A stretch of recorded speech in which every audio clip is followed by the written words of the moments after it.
Hello students, आज आपका next topic है फंडामेंटल ज्योमेट्रिक कंसेप्ट्स। ठीक है, तो ये छोटा सा चैप्टर है, बस इसमें आपको जस्ट ज्योमेट्री से रिलेटेड कुछ डेफिनेशन समझनी है, कुछ कंसेप्ट समझने हैं, बस इतना ही है इसमें। ठीक है, सबसे पहले आता है आपका पॉइंट, जो कि आप पहले से ही जानते हो कि पॉइंट क्या होता है। ठीक है, जैसे मैंने यहाँ पर इस तरह रख दी, ये क्या बना, पॉइंट। ठीक है, a point is a mark of an exact location. That means ये प्लेन पर, जैसे कोई प्लेन या स्पेस में भी हो सकता है वो। ठीक है, तो वो एक पर्टिकुलर एक एग्जैक्ट लोकेशन को बताएगा। ठीक है, जिसकी कोई भी लेंथ या ब्रेड्थ कुछ भी नहीं, हाइट भी नहीं होती, कुछ नहीं होता है। ये लिखा भी हुआ है यहाँ पर, a point has no dimension, that is no length, no breadth, no thickness. ठीक है, तो इट ऑक्यूपाइज नो स्पेस, कोई भी स्पेस ऑक्यूपाई नहीं करता, एक एग्जैक्ट लोकेशन को बताता है, तो वो पॉइंट होता है। ठीक है, in general a fine dot mark with a sharp edge pencil represent a point. एक शार्प पेंसिल अगर हम वहाँ पर मार्क कर देते हैं तो वो पॉइंट हो जाता है। ठीक है, ओके, तो we denote a point by capital letter. English के कैपिटल लेटर्स जो होते हैं अल्फाबेट्स, उससे हम डिनोट करेंगे। जैसे कि यहाँ पर मैंने ये पॉइंट बना दिया और यहाँ पर एक लेटर लिख दिया बी, तो बी इज अ पॉइंट। ठीक है, डिनोट कर दिया उसको हमने। ठीक है, thus in the adjoining figure each one of P comma A and B is a point. यहाँ पर ये हमें दिखाया गया है कि पी पॉइंट है, ए पॉइंट है, बी पॉइंट है। ठीक है, इतना सी डेफिनेशन है। फिर आता है लाइन सेगमेंट। ठीक है, लाइन सेगमेंट, जैसे सेगमेंट होता है पार्ट। ठीक है, कुछ छोटा सा पार्ट, मतलब कोई बहुत बड़ी चीज़ है और उसका एक छोटा सा पार्ट, वो सेगमेंट होता है, हिस्सा कोई। लाइन सेगमेंट, तो let A and B 2 points on a paper. ठीक है, हम पेपर पे 2 पॉइंट्स लेते हैं कि ये पॉइंट लिया, इसको उन्होंने दूसरी अप्रोच से समझाए हुए। वैसे तो हालांकि लाइन समझाना था इनको, फिर लाइन के बाद लाइन सेगमेंट समझाना था, बट ये दूसरी अप्रोच ले रहे हैं, वो भी ठीक है, अच्छी है। तो इन्होंने 2 पॉइंट ले लिए प्लेन पर। ठीक है, और इन दोनों पॉइंट को ज्वाइन कर दिया। ठीक है, एक स्ट्रेट ज्वाइन किया, ऐसे जिगजैग ऐसे करके नहीं ज्वाइन करेंगे, स्केल से हमें इसको ज्वाइन कर दिया बिल्कुल स्ट्रेटली। ठीक है, तो ये जो फॉर्म हुआ है ये लाइन सेगमेंट फॉर्म हुआ है। ठीक है, let A and B 2 points on a paper, the straight path, मैंने कहा था ना, straight path from A to B या फिर बी टू ए। ठीक है, ये ए पॉइंट है और ये बी पॉइंट है, is called the line segment A B, represented by this. आप ए बी लिखेंगे और उस पर इस तरह का इस तरह बार खींच देंगे, मतलब जिससे ये शो होगा कि ये लाइन ए बी जो है ये लाइन सेगमेंट है। ठीक है, जिनके एंड पॉइंट्स हैं वो ए एंड बी हैं। यहाँ पर ये टर्मिनेट हो जाता है, यहाँ ये बी पर टर्मिनेट हो जाता है, उससे आगे बढ़ना नहीं है, उससे आगे इधर भी नहीं बढ़ना है। ठीक है, तो एक स्ट्रेट पाथ इन पॉइंट्स के बीच जो हमने ड्रॉ किया है वो लाइन सेगमेंट हो जाएगा, वेरी इजी। ठीक है, नेक्स्ट है इसमें आगे देखिए, the points A and B are called the end points, जो कि मैंने बताया ये एंड पॉइंट्स हो जाएंगे। ठीक है, the distance between A and B is called the length of A B, और इनके बीच की जो डिस्टेंस है अगर उसको मेजर करें स्केल से तो वो इनकी लेंथ होगी, length of this line segment. फिर thus a line segment has a definite length which can be measure, एक फिक्स लेंथ है इसकी। ठीक है, हम इसको मेजर भी कर सकते हैं स्केल से। ठीक है, डेफिनेट लेंथ होती है। When 2 fixed points are given, one and only one line segment can be drawn with these 2 points as its end points. देखो आप सिंपल सी बात है, 2 आपको पॉइंट दिए हैं, आप खुद सोचिए कि इससे पास होती हुई एक स्ट्रेट पाथ, एक लाइन सेगमेंट कितने ड्रॉ कर सकते हो। ठीक है, मैंने ये ड्रॉ कर दिया, क्या इसके अलावा और कोई भी ड्रॉ कर सकते हो जिसमें एंड पॉइंट यही होने चाहिए। आप इसी के ऊपर ओवरलैप करते रहोगे, बट दैट मीन्स हमें ये पता लगेगा हम एक ही खींच सकते हैं लाइन सेगमेंट, जो कि इस गिवन पॉइंट से पास होती हुई, और जो पॉइंट्स होंगे ये एंड पॉइंट्स हो जाएंगे उसके, यही यहाँ पर समझाया होगा। ठीक है, तो 2 line segments are said to be equal if and only if they have same length, that means वो वही हो जाएगा एग्जैक्ट। ठीक है, वो इक्वल, अब जैसे मैंने कहीं और भी खींच दिया अगर मान लो, ठीक है, ये जो है अगर यहाँ पर P और Q ले लिया, ठीक है, अगर इनके बीच की डिस्टेंस सेम है तो ये इक्वल लाइन सेगमेंट्स है। ठीक है, यहाँ पर आप ये कहोगे A B line segment is equal to P Q line segment, वही लास्ट वाली लाइन में समझाया गया है। ठीक है, फिर आता है रे। देखिए रे को क्या है कहेंगे, अ line segment extended endlessly in only one direction. ठीक है, अब जैसे लाइन सेगमेंट था उसमें दोनों पॉइंट टर्मिनेटेड थे, फिक्स थे। ठीक है, दोनों पॉइंट फिक्स थे, अब यहाँ एक को हम फ्री कर देते हैं। ठीक है, चलो इसको फिक्स रखते हैं, ये ए है और इसको फ्री कर देते हैं। ठीक है, इसको मैंने एरो बना दिया। अब स्ट्रेट एरो का मतलब कितना भी आगे जा सकता है, कितना भी, उसका कोई एंड नहीं है, वो कितना भी आगे तक एक्सटेंड हो सकता है। तो वो क्या हो जाएगा, रे, एक रे की तरह होगा, किरण की तरह होगा। ठीक है, रे इसी तरह जाती है ना, कोई सोर्स है, मान लो सन का सोर्स है तो ऐसे आ रही है रे। ठीक है, तो line segment extended endlessly in one direction is called a रे। ये रे हमें बनाया हुआ है। ठीक, एक तरफ में एक एंड जो है फिक्स नहीं होता है, वो एंडलेस होता है। ठीक है, a line segment AB extended in one direction from A to B and marked by an arrow mark arrow mark बनाते हैं यहाँ पर, represent a ray and is denoted by A B ray, यहाँ पर रे बना दिया इसके ऊपर हमने, तो ये डिनोट करने का तरीका है, ये ए बी रे है, ठीक है। फिर इससे आगे और समझाया गया है, अगर कोई हमें पॉइंट ए दिया है तो इससे हम बहुत सारी रे ड्रॉ कर सकते हैं इसी से, मतलब एक और चीज समझिए, रे में इसको हम इनिशियल पॉइंट कहेंगे, ठीक है। यहाँ से क्योंकि स्टार्ट यहाँ से हो रही है वो रे, ठीक है, तो यहाँ से आप कितनी भी ऐसी रे ड्रॉ कर सकते हैं, जैसे कि ओ ए रे है, ये ओ बी है, ये ओ सी है, ऐसे इनफाइनाइटली आप कितनी भी ड्रॉ कर सकते हो, ठीक है। तो वो यहाँ समझाया, अरे A B has one end, namely ये तो इनिशियल पॉइंट बता दिया, ठीक है। डेफिनेट लेंथ नहीं होती है इसकी, ठीक है। अरे does not have a definite length, क्योंकि एक तरफ वो बढ़ता ही चला जाता है, बढ़ता ही चला जाता है, ठीक है। टू ड्रॉ अ रे means to represent a ray A B as shown in above, ठीक है। अब आगे ये समझा दिया गया है यहाँ पर, a number of rays can be drawn with the same initial point. A number of rays that means you can draw many rays from a initial point, ठीक है, एक फिक्स पॉइंट ओ से, तो आप कितनी भी ड्रॉ कर सकते हो। मैंने यहाँ कितनी भी ऐसे ड्रॉ कर दिया, एरो बनाते चला गया मैं, ठीक है।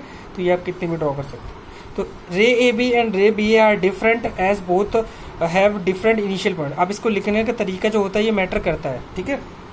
यहाँ पर देखो, यहाँ पर अगर मैं लिख रहा हूँ ए बी रे, तो इसका मतलब ये है यहाँ पर इनिशियल पॉइंट ए है और ये इस तरह जा रही है, ठीक है, यहाँ पर, ठीक है। ये बस एक नेम के लिए हमने यहाँ पर बताया हुआ है, यहाँ पर कुछ भी नहीं है, यहाँ पर रे तो आगे तक जा रही है, जैसे ये एरो आगे तक बनाया हुआ है, आगे तक कितना भी आप एक्सटेंड कर सकते हो, ठीक है। अब अगर मैं लिख रहा हूँ बी ए, तो दोनों का मीनिंग अलग हो गया। यहाँ पर बी इनिशियल पॉइंट है और ए यहाँ पर है, ठीक है। तो ये इस तरह, तो दोनों अलग अलग चीज़ें होंगी, सेम नहीं होगा, ठीक है, ओके। तो हाँ, दूसरा अगर मैं ए बी लिखता हूँ लाइन सेगमेंट के बारे में, वो सेम हो सकता है, क्योंकि वहाँ तो लेंथ फिक्स है, ठीक है, वहाँ लेंथ फिक्स है, इस वजह से हम इसको इक्वल कह सकते हैं लेंथ में, ठीक है, ओके। फिर आता है लाइन। अब लाइन को जाकर इन्होंने समझाया हुआ है, अ लाइन सेगमेंट। अब देखो, लाइन सेगमेंट की हेल्प से हमने लाइन समझाया हुआ है यहाँ पर, ठीक है। अब जब लाइन सेगमेंट में क्या था, दोनों एंड पॉइंट फिक्स थे, ये था लाइन सेगमेंट, फिक्स था बिल्कुल, एक डेफिनेट लेंथ थी, ये ए पॉइंट था, एक बी पॉइंट था। अगर मैं इसको भी फ्री कर दूं, कितना भी आगे बढ़ा सकता हूँ मैं, फ्री कर देता हूँ, और इसको भी फ्री कर देता हूँ, तो देखो दोनों तरफ से ये एक्सटेंडेड हो सकता है। तो अब ये क्या बन गया, लाइन। इसको हम लाइन क्या होता है, वो कितना भी दोनों डायरेक्शन में, बोथ डायरेक्शन, कितना भी आप उसको एक्सटेंड कर सकते हो in both direction. A line segment extended endlessly in both direction is called line. वो तो वही लाइन सेगमेंट इन जनरल क्या हो जाएगा, लाइन हो जाएगा। मतलब क्या पता लगे, अब आपको दोनों से समझ आया होगा कि लाइन सेगमेंट क्या है, लाइन का ही एक छोटा सा पार्ट है, लाइन का एक छोटा सा पार्ट, ठीक है। जैसे ये लाइन थी, यहाँ से कट कर दिया, ये लाइन सेगमेंट आ गया, तो कितना भी एक्सटेंड करते गए तो ये लाइन है। जैसे मैं यहाँ पर एक ड्रॉ करता हूँ, यहाँ पर ऐसे ड्रॉ कर देता हूँ, यहाँ एरो बना देता हूँ, यहाँ एरो बना देता हूँ, तो ये जस्ट लाइन है। यहाँ पर मैं कुछ, क्योंकि मैं इसको रिप्रेजेंट भी करना चाहूँगा, तो मैं यहाँ पर कुछ ऐसे करके पॉइंट्स बनाऊँगा ताकि मैं इसको लिख पाऊँ, कि इसका नेमिंग कर पाऊँ। ये लाइन ए बी है, दोनों तरफ एरो बनाना है, ठीक है। तो यहाँ पर बताया गया है, thus a line segment AB extended on both direction marked by an arrow mark at the two end points represent a line denoted by AB और B। आप इसको BA या AB से डिनोट कर सकते हो, और एरो का ध्यान रखना है, यहाँ पर एरो दोनों साइड बनाना है, ठीक है, ओके। आगे पढ़ते हैं। Arrows in both direction indicate the lines endlessly, इसलिए वो इंडिकेट करता है कि एंडलेसली बोथ डायरेक्शन में आप एक्सटेंड कर सकते हो उसको, ठीक है। Thus a line has no end point, कोई भी एंड पॉइंट नहीं होता है, as such no definite length. जब उसका एंड पॉइंट नहीं है तो आप कहाँ तक उसको मेजर करोगे, कोई चीज फिक्स तो करोगे तभी तो मेजर कर पाओगे। जैसे पेंसिल है ये, तो ये यहाँ से यहाँ तक फिक्स है, आप उसको मेजर कर लोगे। अब कोई ऐसी चीज जो फिक्स ही नहीं है दोनों साइड से, तो कहाँ से मेजर करोगे उसको, तो मेजर ही नहीं कर पाओगे। तो नो डेफिनेट लेंथ, उसकी डेफिनेट लेंथ नहीं है, ठीक है।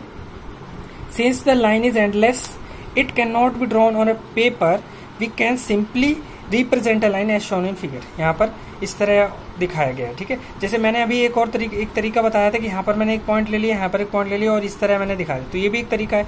या फिर अब जैसे सिंपली ये बनाया हुआ है, और एक स्मॉल लेटर से, जो इंग्लिश अल्फ़ाबेट के जो लेटर्स है स्मॉल से आप डिनोट कर सकते हो, तो ये लाइन एल है, बता दिया हमने इसको, बस इतना ही काफ़ी है, आप इसको बता दिया। इससे मैं दूसरी ड्रॉ कर रहा हूँ, तो लेट से स्मॉल एम, ये स्मॉल एम लाइन है, ये स्मॉल एल लाइन, ये पेपर पर, ठीक है।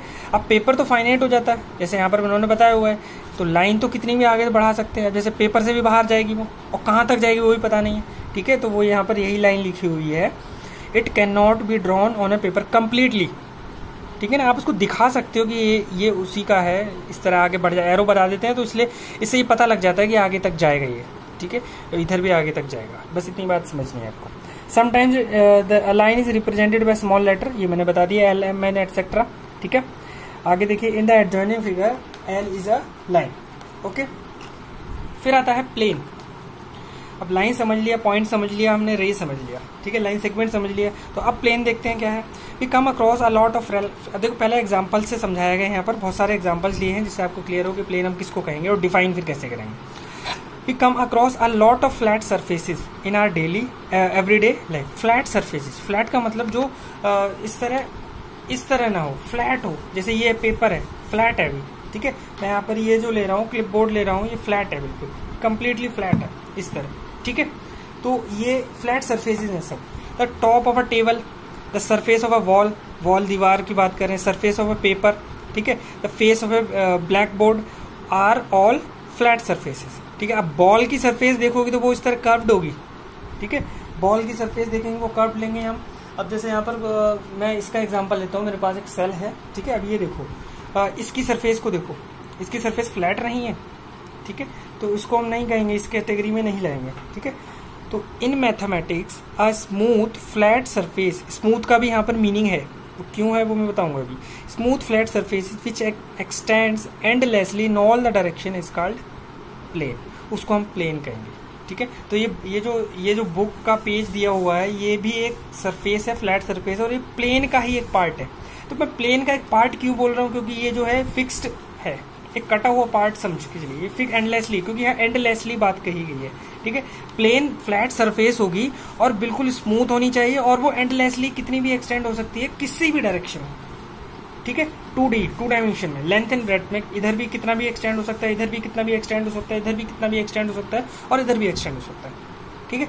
उसको हम प्लेन कहेंगे, ठीक है। अब जैसे बिल्कुल फ्लैट सरफेस या किसी बहुत ही मतलब आप एक जैसे किसी डेजर्ट पर हो, ठीक है, वो बिल्कुल फ्लैट होना चाहिए वो, लेकिन ठीक है, या किसी जमीन पर हो, सूखी जमीन है, बहुत दूर दूर तक कुछ दिख ही नहीं रहा है आपको, तो वो आप अच्छी तरह से विजुलाइज कर पाओगे कि वो प्लेन सरफेस है वहाँ पर, ठीक है, वो प्लेन है, ठीक है। हालांकि उसका भी मतलब वो तो एक एग्जाम्पल है, आप ज़्यादा डीप में नहीं जाएंगे उसमें, ठीक है। आपको बस इतना ही समझना था कि प्लेन फ्लैट होता है, ठीक है।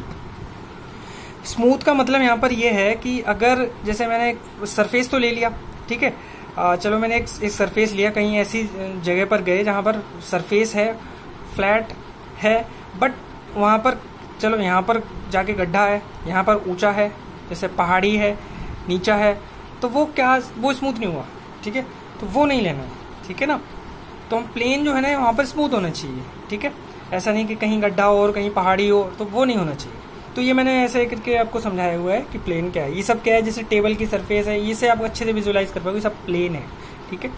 A plane has a length and a breadth but no thickness on और बाउंड्री भी नहीं होती है, क्योंकि हमने बोल दिया है कि एंडलेसली कितना भी डायरेक्शन, ऑल द डायरेक्शन, ये इधर किधर भी डायरेक्शन में उसको एक्सटेंड कर सकते हैं, इसलिए बाउंड्री नहीं हुई। और थिकनेस इसलिए नहीं क्योंकि हम उसकी हाइट की बात नहीं कर रहे हैं, इस चीज़ की बात नहीं कर रहे हैं, इसे हम ऐसे एक्सटेंड कर रहे हैं, लेंथ एंड ब्रेड्थ की बात कर रहे हैं, ठीक है, लेंथ ब्रेड्थ, ठीक है, तो थिकनेस की बात नहीं कर रहे हैं। तो we draw figures such as a triangle, rectangle, circle etcetera in a plane. तो ये सब जो हम ड्रॉ करते हैं, जो कि आप छोटी क्लास से अब तक सीखते आए हो, जो भी आप पेपर पर बनाते हो, वो सब क्या प्लेन पर ही बनाते हो, ठीक है। जैसे मैंने यहाँ पर स्क्वायर बना दिया, रेक्टेंगल बना दिया, ट्राइंगल बना दिया, या सर्कल बना दिया, या कोई फिगर बना दिया, तो प्लेन पर ही तो बना रहे हो, ठीक है, वो प्लेन पर बन रहा है, ठीक है। We call them as a plane figure, वो प्लेन फिगर हो जाती है, इसलिए हम उसको प्लेन फिगर, क्योंकि हम उसको प्लेन पे बना पा रहे हैं, ठीक है, ओके। फिर आता है अब कोलिनियर पॉइंट्स। कोलिनियर पॉइंट्स क्या है, देखिए, 3 और मोर पॉइंट, 3 या 3 से ज्यादा पॉइंट्स लेंगे lying in a plane are said to be collinear points, ठीक है।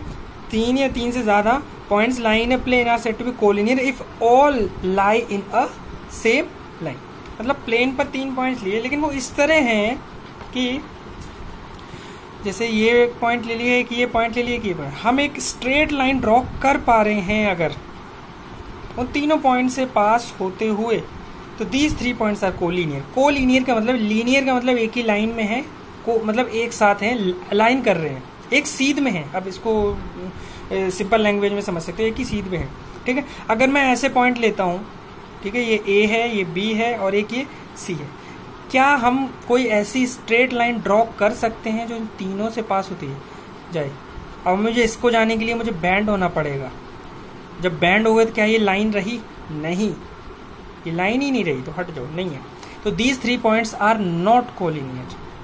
कोलिनियर होने के लिए वो एक ही लाइन में होनी चाहिए, मतलब उनसे पास होते हुए प्लेन पर ही एक हम लाइन ड्रॉ कर सकें, प्लेन पर। वो पॉइंट पहली बात प्लेन पर होना चाहिए और एक स्ट्रेट लाइन ड्रॉ होनी चाहिए। तो ये है, ये 3 points A B C are collinear, but these are not, क्योंकि यहाँ पर आप ऐसे यहाँ पर ड्रॉ कर दोगे तो ये रह जाएगा, अगर चलो हम इससे ड्रॉ करेंगे तो ये रह जाएगा, अगर हम इससे पास होते हुए करेंगे तो ये रह जाएगा। एक साथ एक ही टाइम पर दोनों लाइन पर लाई नहीं करेंगे, तो इस वजह से ये तीनों पॉइंट्स कोलिनियर नहीं। Okay, in the figure the points A, B, C lie on the same line L and therefore they are collinear but the P, Q, R are not। अब मैं 3 ही पॉइंट्स का एग्जांपल लिया, चलो मैं 3 से ज्यादा के पॉइंट्स का एग्जांपल लेता हूँ। एक मैंने यहाँ ड्रॉ किया A point, B point, C point, D point, E point, सबसे स्ट्रेट पास होते हुए एक लाइन में ड्रॉ कर पा रहा हूँ, तो yes all these points are collinear, all 5 points are. और अगर मैंने चलो 3 बना दिए और ये डी है और ई यहाँ नहीं है, यहाँ है, डी यहाँ है और ई यहाँ है, तो चलो ठीक है, ए बी सी तो फाइन, नो प्रॉब्लम नहीं है। बट जैसे डी से पास को हमें बैंड होना पड़ेगा, गलत हो गया। तो एक साथ 5 हो, अब ये अगर ये यहाँ पर हैं तो अब A B C D E are not collinear, but A B C here also still collinear. ठीक है, ए बी सी अब भी कोलिनियर है यहाँ पर। ओके, ठीक है। फिर आता है इंटरसेक्टिंग लाइन। इंटरसेक्टिंग वर्ड का मतलब, इंटरसेक्ट होना का मतलब एक दूसरे से पास होना है, क्रॉस करना। ठीक है, इंटरसेक्ट करना, ठीक है, कॉमन आ जाना, तो वो चीज होता है इंटरसेक्शन का यहाँ पर मीनिंग। ठीक है, देखिए, ओके, हाँ, तो इंटरसेक्शन का मतलब ये है, जैसे मैंने एक लाइन यहाँ ड्रॉ की, जैसे ये मैं ड्रॉ कर रहा हूँ एक लाइन, ठीक है, और एक ऐसी लाइन इस तरह ड्रॉ करूँ जो यहाँ जाके इसने कट कर दिया, क्रॉस कर दिया इसको। ठीक है, इस एक पॉइंट मिला मैं, इस पॉइंट जिसको लेट से मैं अगर मैं पी से डिनोट कर रहा हूँ, तो ये पी पॉइंट पर ये क्रॉस कर रही है दोनों लाइन। ठीक है, तो ये लाइन इंटरसेक्टिंग लाइंस हैं और ये इंटरसेक्टिंग पॉइंट है। ठीक है, तो यहाँ पर देखो, इंटरसेक्टिंग लाइन का मतलब क्या है, 2 lines having a common point, a common point, एक से ज्यादा कॉमन पॉइंट होगा ही नहीं, पॉसिबल ही नहीं है। ठीक है, आर कॉल्ड इंटरसेक्टिंग लाइन। ठीक है, मैंने ऐसी 2 लाइन ड्रॉ करी जो जिनका एक कॉमन पॉइंट हो, ठीक है, तो वो इंटरसेक्टिंग लाइन होगी। करेक्ट। आगे देखो, the point common to given intersecting lines are called the point of intersection. और ये जो कॉमन पॉइंट होता है, कॉमन पॉइंट इसलिए बोल रहे हैं क्योंकि दोनों लाइन पर है, ओ पॉइंट यहाँ पर, तो ओ क्या है, point of intersection. In the adjoining figure the line A B and C D are intersecting lines having point O as the point of intersection. तो ये इंटरसेक्टिंग लाइन हो जाएंगी। ठीक है, अब मैं यहाँ पर 2 से ज्यादा पे बात करता हूँ, जैसे कि इसे आगे एग्जाम्पल दे ही दिया है इन्होंने। ठीक है, चलो मैं बता ही देता हूँ। 3 or more lines in a plane are said to be concurrent। ठीक है, अब यहाँ concurrent वर्ड आ गया, if all of them intersecting at the same point. ठीक है, यही मैं बताने वाला था अभी। कॉन्करेंट लाइंस हो जाएंगी, इसको हम क्या कहेंगे, कॉन्करेंट। मतलब 3 से, क्योंकि 2 पे तो हमने बता दिया इंटरसेक्टिंग लाइन, बट 2 से ज्यादा हुई और एक ही सेम पॉइंट पर वो कॉमनली एक पॉइंट पर मीट करें, जैसे कि ये मैंने बनाया था। मैं एक और बना देता हूँ जो कि पी पॉइंट से ही पास होता है, या चलो मैं और एक और बना देता हूँ, 4th लाइन जो पी पॉइंट से ही पास होता है। ठीक है, तो ये लाइन एल एम है और ये एन है, और ये एल एम एन, और ये चलो लाइन स्मॉल ओ है। ठीक है, तो ये जो है पी पॉइंट पर कॉमनली मीट कर रही हैं, या सेम पॉइंट है इनका कॉमन। तो these 3 or more lines in a plane are said to be congruent if all of them intersect at a same point। यहाँ सेम पॉइंट मैंने जो बनाया वो पी पॉइंट है यहाँ पर। ठीक है, तो the given figure the lines L M N are all are intersect at same point P, so they are concurrent. तो कॉन्करेंट के लिए आपको 3 लाइन या 3 से ज्यादा होनी चाहिए, 2 है तो वो इंटरसेक्टिंग है। ठीक है, वो छोटा पार्ट है, उसको और जनरल पे लेकर आए हम कॉन्करेंट लाइन पर आ गए। ठीक है, फिर आता है पैरेलल लाइन। ठीक है, पैरेलल लाइन को इस तरह समझिए आप, सोचो जरा, 2 लाइन है, जैसे लाइन मैंने बनाया, ठीक है, लाइन तो एंडलेसली कितना भी एक्सटेंड कर सकते हैं। ठीक है, और एक दूसरी लाइन में इस तरह बना रहा हूँ, you can draw such that कि हम कितना भी इसको एक्सटेंड करूँ, कितना भी इसको एक्सटेंड करूँ, ये कहीं मीट ही नहीं कर रही है, क्रॉस ही नहीं कर रही है। एक रेलवे की पटरी की तरह, रेलवे का ट्रैक जो होता है, जो इधर ट्रैक, वो कितना भी आगे तक जाओ, अगर रेलवे एक ही ट्रैक में, लूप लाइन की बात नहीं कर रहा हूँ मैं, सिर्फ एक ट्रैक की बात कर रहा हूँ। ठीक है, तो कितना भी इधर बढ़ाओ तो वो कभी मिलेंगे ही नहीं, इधर कितना भी बढ़ाओ वो मिलेंगे ही नहीं। तो उसी तरह आप यहाँ पर समझिए। ठीक है, जब वो कहीं इंटरसेक्ट ही नहीं करेंगे, कहीं भी मीट नहीं करेंगे, कहीं भी नहीं मीट करेंगे। ये जो है ना डिस्टेंस बीच की बराबर ही रहेगी, कितना भी वो एक्सटेंड हो जाए। तो these two lines are parallel lines, इनको हम पैरेलल लाइन्स कहेंगे। Two lines L and M in a plane are said to be parallel if they have no point in common। मतलब ये कि उनके बीच कोई भी पॉइंट कॉमन नहीं आना चाहिए। अगर कॉमन आ गया, मान लो आप कहोगे, आप सोचोगे ठीक है मैं इस तरह बना देता हूँ, आप तो कुछ बच्चे सोचेंगे कि चलो मैं ऐसे बना देता हूँ, ठीक है ये बनाया, तो आप कहोगे यहाँ तो कॉमन पॉइंट है ही नहीं। बट मैंने तो ये बोला है कि ये लाइन है, लाइन सेगमेंट नहीं है, तो लाइन को तो मैं एक्सटेंड करूँगा ना, कर सकता हूँ। चलो मैंने कर दिया, मैंने इसको भी कर दिया, यहाँ नहीं मिला यहाँ मिल गया जाके, आखिरकार मीट तो हो गए ना, क्रॉस तो हो ही गए। तो ये पैरेलल नहीं है। आप समझो कि मैंने इतना बना दिया और मैं कहूँगी पैरेलल है, नहीं। उनके बीच की डिस्टेंस हमेशा सेम रहती है, कम होती चली जा रही है डिस्टेंस, और एक ऐसा स्टेज आया कि वहाँ पर वो क्रॉस कर गए और उसके बाद फिर ये डिस्टेंस बढ़ती चली गई, ठीक है। तो ऐसी सिचुएशन नहीं आनी चाहिए। मतलब सीधा सीधा इतना है कि वो कभी भी मीट नहीं करेंगे, कॉमन पॉइंट उनका कभी होगा ही नहीं। इधर भी कितना भी एक्सटेंड करेंगे इनफाइनेटली, इधर कितना भी एक्सटेंड करेंगे वो कभी मीट ही नहीं करेंगे, ठीक है। तो वो पैरेलल होंगी, ये जैसी सिचुएशन थी, ठीक है। तो वो पैरेलल लाइंस बिल्कुल रेलवे ट्रैक का वाला एग्जांपल आप क्लियरली समझ पाओगे, ठीक है। वो हमेशा इसी तरह चलता है, ठीक है। या फिर आप ऐसे समझिए, और एक अच्छा एग्जांपल देता हूँ, चलो ये इसी का एग्जांपल देता हूँ। ये जो जैसे पेपर है, ये जिस पेपर में मैं लिख रहा हूँ, तो इसका ये एज की बात कर रहा हूँ मैं, और मैं इस एज की बात कर रहा हूँ। इमेजिन करो ये पेज बहुत ही लंबा है, ठीक है, इधर से और एक्सटेंड होता चला जा रहा है, और एक्सटेंड होता चला जा रहा है। तो इसकी एज क्या कभी मिलेंगी, कभी मीट होंगी जाके? कभी नहीं होंगी जाके, ये एज कभी मिलेंगी ही नहीं। वो साथ साथ चलेंगी बट मिलेंगी कभी नहीं। तो उनका कॉमन मीटिंग पॉइंट है नहीं, तो इनकी जो एज है वो पैरेलल है। क्लियर? तो ये इस तरह का केस है, ओके। फिर आते हैं कुछ रिजल्ट्स पर। देखिए वो रिजल्ट्स क्या है, देखते हैं। An infinite number of lines can be drawn to pass. अब ये जो रिजल्ट्स और ये डेफिनेट जितनी भी बता ये सब एक्सरसाइज में दिया हुआ है, तो अब आप एक्सरसाइज इजीली कर सकते हो। फिर उसमें an infinite number of lines can be drawn to pass through a given point in a plane, ठीक है। तो यहाँ ये बताया गया, अगर आपको प्लेन पर कोई पॉइंट दिया है तो उससे पास होते हो कितनी भी लाइन ड्रॉ कर सकते हो। उसी से तो पास करानी है, लो ड्रॉ कर दी, इसी से तो पास करानी है, लो ड्रॉ कर दी। ये देखो इशारे दिए हुए हैं, कितनी भी ड्रॉ करो, इनफाइनेटली मैनी लाइन्स हो सकती है। कोई आप कहोगे ये तो भरता चला जाएगा, हाँ भरता चला जाएगा, ये फिल हो जाएगा, लेकिन वो लाइन ड्रॉ होना थोड़ी ना बंद होगा, तो ड्रॉ होता ही रहेगा। कितनी भी ड्रॉ करते रहेंगे। तो infinite number of lines, infinitely many, अगर आपसे पूछा जाता है प्लेन पर एक पॉइंट से पास होती है कितनी लाइन ड्रॉ कर सकते हैं उसी पॉइंट से पास होती हुई, तो there are infinitely many lines. फिर आता है there is one and only one line that can be drawn to pass through a two given points in a plane. अभी सिचुएशन बदल दी। अभी सिचुएशन क्या कर दी इन्होंने, एक प्लेन लिया, चलो मैं प्लेन की जगह में ये पेपर ले लेता हूँ प्लेन पर, और उस प्लेन पर दो पॉइंट हैं, एक ये पॉइंट है ए पॉइंट और एक ये पॉइंट है बी पॉइंट, ठीक है। तो ये कहा गया है कि इन दोनों पॉइंट से पास होते हुए कितनी लाइन ड्रॉ कर सकते हो आप। मैंने कहा चलो मैं ड्रॉ करके देखता हूँ, मैंने ड्रॉ कर दिया। क्या और कोई लाइन भी, कोई डिफरेंट लाइन भी ड्रॉ कर सकते हैं? इन्हीं से पास होनी चाहिए, कंडीशन ये है, लाइन होनी चाहिए, लाइन सेगमेंट नहीं। तो ये तो ओवरलैप कर गया, चलो मैं तीसरी ड्रॉ करता हूँ, वो भी ओवरलैप कर। एक्चुअली वो एक ही है, वो नया नहीं है। आप दूसरे पे जाओगे तो वो ऐसे निकल जाएगा, फिर इससे नहीं, इससे रह गया, अब ये रह गया। तो कुल मिला के दोनों से पास होते हैं आप one and only one line he draw कर सकते हो, जो कि यही थी, वो एक ही लाइन है, वो नई लाइन नहीं है। आप सोचो कि मैं इसको ऐसे करके बना देता हूँ एल लाइन, और फिर मैं इसी के अंदर ऐसे करके बना देता हूँ एम लाइन, नहीं, लाइन तो वो वही रही ना, क्योंकि हम उसको तो कितना भी एक्सटेंड कर सकते हैं। मैंने इसको यहाँ तक एक्सटेंड कर दिया लाइन एल, तो ये नई लाइन नहीं है, वही लाइन है। इसको कंफ्यूज नहीं होना है आपको, okay. So there is one and only one line that can be drawn passing these two points in a plane. फिर आता है two lines lying in a plane either intersect exactly at one point or they are parallel. तो दो ही देखो दुनिया में बस plane पर लाइन के बारे में, लाइंस के बारे में दो ही केस बनते हैं और कोई केस बनता ही नहीं है। या तो वो पैरेलल होगा, और अगर वो पैरेलल नहीं है तो वो इंटरसेक्टिंग होगा। दो के अलावा कोई थर्ड सिचुएशन बनी ही नहीं है आज तक।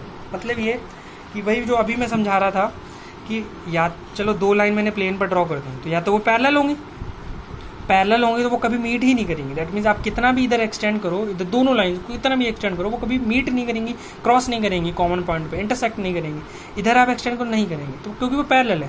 चलो थोड़ा सा मैंने इनको बेंड कर दिया, झुका दिया, मतलब इसको मैं यहाँ फिर से बनाता हूँ, थोड़ा सा मैंने इनको बेंड कर दिया, थोड़ा सा बेंड कर दिया, देखो थोड़ा कम कर दिया, तो ये आगे जाकर मीट कर जाएंगे, क्योंकि मैंने बेंड किया तो वो पैरेलल नहीं रही। अब वो पैरेलल नहीं रही तो आगे जाकर वो मीट कर गई, तो वो इंटरसेक्टिंग बन गई। तो इसी वजह से कहा गया है two lines in a plane either intersecting exactly at one point, या तो एग्जैक्टली वन पॉइंट पर वो मीट करेंगी इंटरसेक्टिंग, और कहीं भी नहीं कर रही है तो वो पैरेलल होंगे, बिल्कुल अलग, सेपरेट, कभी मीट ही नहीं करेंगे। तो दो ही केस बनते हैं, ठीक है। तो इतना था आपका सारा टॉपिक। देखिए अब एक्सरसाइज, एक बार मैं एक्सरसाइज का रिव्यू ले लेता हूँ। देखिए यहाँ पर पहले आंसर्स करने हैं इसके, ठीक है। तो यहाँ पर फर्स्ट क्या दिया हुआ है, देखो, how many end points does a line segment A B have, कितने एंड पॉइंट्स होंगे, डेफिनेटली दो, ठीक है। How many end point does a ray have, रे में कितने एंड पॉइंट्स होते हैं, एंड पॉइंट्स एक ही होता है, दूसरा वाला तो एंडलेस हो जाता है, ठीक है। How many end points does a line have, क्या लाइन में कोई एंड पॉइंट होता है, इधर भी नहीं होता है, इधर भी नहीं, नो एनी एंड पॉइंट, ठीक है, जीरो, ठीक है। फिर which of the following has a definite length, definite length इसकी है क्या, रे की डेफिनेट लेंथ होती है क्या। अब एक को तो हमने फ्री कर रखा है, एक को फिक्स कर रखा है, तो हम क्या मेजर कर पाएंगे, चलो एक की तरफ हम स्केल को स्टार्टिंग से रख देंगे, दूसरी तरफ वो तो कितनी भी बढ़ रही है, नहीं कर पाएंगे, डेफिनेट लेंथ है ही नहीं इसकी। ए बी की बिल्कुल भी नहीं है, दोनों तरफ एक्सटेंड कर सकते हो, यस इसकी है, दोनों तरफ एंड पॉइंट है, तो ए को आप डेफिनेट लेंथ इसको मेजर कर सकते हो, इसकी डेफिनेट लेंथ है। हाउ मैनी, बिल्कुल आप सिंपली आंसर करना है वैसे एक्सरसाइज में, ज़्यादा कुछ है नहीं। How many lines can be drawn to pass through two given fixed points, अब फिक्स पॉइंट दे दिए, अब अभी आपको ऊपर समझा चुका हूँ कितनी लाइन ड्रॉ कर सकते हो, लाइन की बात कर रहा है ना, हाँ। हाउ मेनी लाइन्स, यस, तो एक ही है, देयर इज ओनली वन, ठीक है, ओनली वन, आपको ओनली जरूर लगाना, ओनली वन, एक ही है। How many lines can be drawn to pass through a given point, एक गिवन पॉइंट है, इससे पास होती हो कितनी लाइन ड्रॉ कर सकते हो, कितनी भी ड्रॉ कर सकते हो, भी पीछे बताया हुआ है, तो इनफाइनेटली मैनी। आगे देखिए फिफ्थ में a fixed point P is given, how many rays can be drawn, P as initial point, अब मैंने एक पी पॉइंट दिया और इसको इनिशियल पॉइंट बोल दिया और कहा इससे रे निकालनी है, इससे कितनी रे निकाल सकते हो, इनफाइनेटली मैनी, कितनी भी रे बना सकते हो, ठीक है। तो ये भी इनफाइनेटली मैनी आंसर होगा। फिर ये तो ईजी है, draw a line segment, scale से आपको ड्रॉ करना है लाइन सेगमेंट, तो आपको इस तरह लेंथ लेनी है 5.3 की और उसको इसके एंड पॉइंट्स को नेमिंग कर देना है, बस। फिर आता है mark 6 points P Q R X Y Z, सारे मार्क कर दो प्लेन पर, और उसके बाद कंडीशन दी हुई है कुछ इस तरह करना है कि P Q R कोलिनियर, ये P Q R पॉइंट्स है कोलिनियर होनी चाहिए, तो और X Y Z कोलिनियर नहीं होनी चाहिए, ठीक है। तो आपको इस तरह ही ड्रॉ करना है, पहले से ही लाइन सेगमेंट बना लेना या लाइन बना लेना, लाइन, ठीक है, और उस पर P और Q और R दिखा देना, और बाकी जो X Y Z उनको थोड़ा डिफरेंट दिखा देना, लेट से X को यहाँ दिखा देना, Y को थोड़ा अलग दिखा देना, यहाँ दिखा देना, जैसे XY को आप ऐसे, Z को यहाँ दिखा देना, डिफरेंट हो गया, मतलब एक ही लाइन में नहीं होनी चाहिए वो, ठीक है। तो इस तरह ड्रॉ करना है। फिर 8th है how many lines that can be drawn through 3 collinear points, collinear points कितनी ड्रॉ कर सकते हो आप लाइन, जो कोलिनियर होंगे तो डेफिनेटली एक ही लाइन ड्रॉ कर पाएंगे, जैसे ये कोलिनियर पॉइंट है तो एक ही लाइन ड्रॉ हो पाएगी, नॉन कोलिनियर है तो कितनी ड्रॉ हो पाएंगी, जब नॉन कोलिनियर है तो सोचो जरा, ये थोड़ा सोचने का है। जैसे यहाँ देखिए आपको 3 नॉन कोलिनियर पॉइंट दिए हुए हैं, एक ए दिया है, एक बी दिया है और एक सी दिया। मैंने नॉन कोलिनियर जानबूझ के बनाया हुआ है, एक ही लाइन में नहीं है, ठीक है। अब इसने पूछा है ऐसी सिचुएशन में आप कितनी लाइंस ड्रॉ कर सकते हो, चलो एक मैंने यहाँ ड्रॉ कर दी, नॉन कोलिनियर तो सी बाहर हो गया, ठीक है। चलो एक मैं ऐसे ड्रॉ कर देता हूँ, ठीक है। और क्या हो सकता है, चलो एक ऐसे ड्रॉ कर देता हूँ, तो 3 लाइन मिल गई हमें, और कोई केस बनता नहीं है, सबको म्यूचुअली आपस में ज्वाइन कर दिया, तो इस तरह हमें 3 लाइन मिल गई, देयर आर 3 लाइन्स, ठीक है। तो यही इसका आंसर होगा, 3 लाइन्स, ठीक है। लास्ट है what is the maximum and minimum number of point of intersection of 3 lines drawn in a plane. यही एग्जांपल ले लेता हूँ, प्लेन पर 3 लाइन ड्रॉ की हैं, ठीक है, या फिर जनरल केस लेते हैं, 3 लाइन ड्रॉ की हैं, तो इसने बोला है कि maximum number of intersection point, ठीक है, मैक्सिमम और मिनिमम कम से मिनिमम कितना हो सकता है, मैक्सिमम केस क्या हो सकता है। जैसे कि 3 लाइन है, अब इसमें जनरली बताया वो तो पैरेलल भी हो सकती है और नॉन पैरेलल भी हो सकती है। चलो मैं पैरेलल की बात करता हूँ। हो सकता है वो तीनों पैरेलल हो सकता है, क्योंकि उसने जनरल लिया हुआ है प्लेन पर कि जनरल लाइन है वो पैरेलल है या नहीं पैरेलल है। हमें सारे केसेस को उस बारे में सोचना है। अगर वो पैरेलल है तो उनमें कॉमन पॉइंट है कुछ, कितने कॉमन पॉइंट है, कितना भी एक्सटेंड करो कोई नहीं मीट होने वाली एक दूसरे से, तो 0 number of common points. Intersecting point कितने हो जाएंगे, मिनिमम 0, कम से कम 0 है ही नहीं। अब चलो ठीक है, ये दोनों पैरेलल नहीं है, तो जब पैरेलल नहीं तो इंटरसेक्ट करेंगे। चलो ये दो तो पैरेलल हैं और थर्ड वाली पैरेलल नहीं है, इसके पैरेलल नहीं है, तो वो मीट करेगी जाके कुछ ऐसे करके। तो इंटरसेक्टिंग पॉइंट देखो कितने आ गए, 1, इनफैक्ट 2 आ जाएंगे, ठीक है, क्योंकि इससे भी मीट कर गई जाके, ठीक है ना, क्योंकि ये आपस में पैरेलल नहीं। अब चलो तीनों ही पैरेलल नहीं है एक दूसरे के, बिल्कुल अलग अलग है, तो वो ये सिचुएशन बनेगी जाके। तो कितने पॉइंट आ गए, मीटिंग पॉइंट, कॉमन पॉइंट, वो इंटरसेक्टिंग 1 2 3, क्योंकि कोई भी एक दूसरे के पैरेलल नहीं है यहाँ पर, ठीक है, तीनों लाइन। तो मैक्सिमम कितने इंटरसेक्टिंग पॉइंट बने, 3। और क्या क्या बन सकते हैं, यहाँ पर 2 बने थे, तो यहाँ पर 0 था, ठीक है, तो मैक्सिमम कितने हो जाएंगे, 3। तो 3 मैक्सिमम इंटरसेक्टिंग पॉइंट और मिनिमम 0, ठीक है। हमने सारे केसेस ले लिए, ठीक है, ओके। तो ये था आपका पूरा चैप्टर, तो ये आपका फिनिश हुआ, इतना करना होगा, ओके, थैंक यू।